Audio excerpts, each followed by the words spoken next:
ரீசெண்டாக நான் எங்கே வந்தேன்னு பார்த்தீங்கன்னா நம்ம மாதவரத்தில் இருக்க சென்ட் செபாஸ்டியன் சர்ச் தான் வந்திருக்கேன்.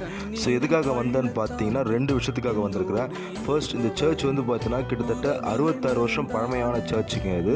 அது மட்டும் இல்லாமல் இந்த சர்ச் வந்து பார்த்தா 2019 தான் ரெனோவேட் பண்ணியிருக்காங்க. ரொம்பவே பிரம்மாண்டமாக அண்ட் ரொம்பவே வந்து வியக்கத்தக்க வகையில் ஒரு பயங்கரமாக சூப்பராக பண்ணியிருக்காங்க. அது ஒரு ஆர்ட் அவுட் இருக்கும். அண்ட் அது மட்டும் இல்லாமல் இங்கே வந்து நம்ம ஏசப்பாவை பற்றி பார்க்கணுன்னா கூட அவரோட வாழ்க்கை வரலாறை பற்றி சின்ன சின்ன ஸ்கல்ப்சர்ஸை அவர் போட்டிருக்காங்க. அந்த சிலைகளை பார்க்கத்தாலே நமக்கு புரியுது. ஸோ அந்த அளவு ரொம்ப அருமையாக போட்டிருக்கிறாங்க. விடுவிக்கப்படுவதை பார்க்கிறோம். வாழ்வதற்காக ஒரு மத்தியில வந்து அங்கிருந்து அவர்களை விடுவித்து அழைத்து செல்வதை நாம் பார்க்கிறோம்.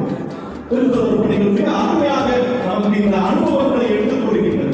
ஸோ நேற்று வந்து குட் ஃப்ரைடே வந்தது. ஸோ நாளைக்கு வந்து பார்த்தீங்கன்னா ஈஸ்டர் ஆரம்பிக்குது. அதாவது ஏசப்பா உயிர்த்தெழுந்த நாள்னு சொல்லுவாங்க.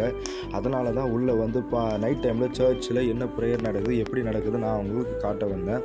ஸோ எனக்கு இந்த இடம் பர்சனல் ஃபேவரட்டாக ரொம்ப பிடிச்சிருக்கு. ஃப்ரெண்ட்ஸ் அண்ட் ஃபேமிலி மறக்காமல் நீங்களும் உங்கள் ஃபேமிலியாக அண்ட் குழந்தைங்களோட வந்து பாருங்கள். நான் வெளியே வந்து பார்க்கும்போது இந்த லைட் செட்டப்லாம் போட்டு ரொம்பவே அழகாகவும் பிரமிப்பாகவும் பிரம்மாண்டமாகவும் பண்ணியிருக்காங்க.